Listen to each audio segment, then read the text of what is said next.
சட்டப்பேரவையின் 3ஆம் நாளான இன்று மறைந்த முன்னாள் எம்எல்ஏ சு ஜெகதீசன் மறைவிற்கு இரங்கல் தெரிவிக்கப்பட்டது. நடப்பு ஆண்டின் முதல் சட்டப்பேரவை கூட்டம் நேற்று முன்தினம் தொடங்கியது.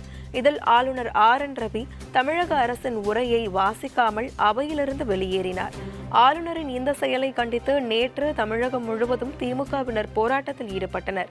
2வது நாளான நேற்று முன்னாள் பிரதமர் மன்மோகன் சிங், முன்னாள் காங்கிரஸ் எம்எல்ஏ EVKS இளங்கோவன் மறைவிற்கு இரங்கல் தெரிவித்து தீர்மானம் நிறைவேற்றப்பட்டது.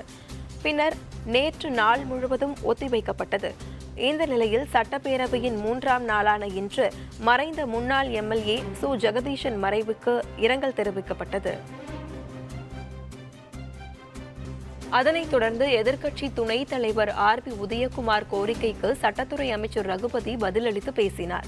அப்போது ஒரு சட்டக்கல்லூரி கட்ட 130 கோடி ரூபாய் வரை செலவு ஏற்படும் எனவும், ஒரு சட்டக்கல்லூரி தொடங்கும் பணத்தில் 10க்கும் மேற்பட்ட கலை அறிவியல் கல்லூரிகள் கட்டிவிடலாம் என்றும், நிதி பற்றாக்குறை காரணமாக கூடுதலாக மதுரையில் சட்டக்கல்லூரி கட்ட இயலாது என்றும் தெரிவித்தார்.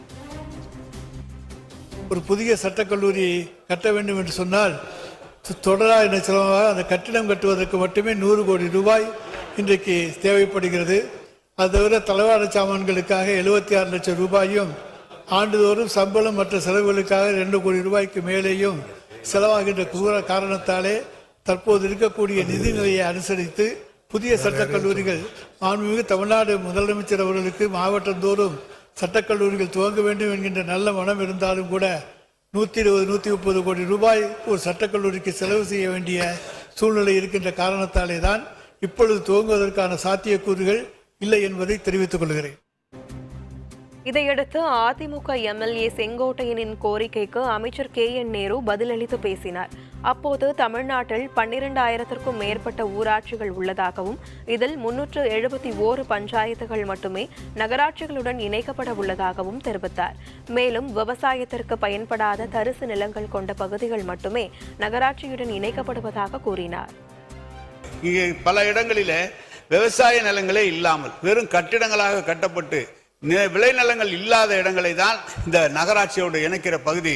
அதுவும் மாவட்ட ஆட்சித்தலைவர் அது ஒரு கமிட்டி நியமிக்கப்பட்டு அந்த கமிட்டியின் மூலம் ஆராயப்பட்டு மிக ஒரு 2-3 மாத காலம் பல கூட்டங்கள் நடத்தி ஆராயப்பட்டு 371 பஞ்சாயத்து மட்டும்தான் இணைக்கப்பட்டிருக்கிறது. அதுவும் உங்களுக்கு விருப்பமில்லை என்று சொன்னால் ஆட்சித்தலைவருடன் நீங்கள் மனு தாருங்கள். மீண்டும் அதை பரிசீலிக்கப்பட்டு மாண்புமிகு முதலமைச்சரோடு கலந்து பேசி தக்க முடிவு எடுக்கப்படும் என்பதை தெரிவித்துக் கொள்கிறேன்.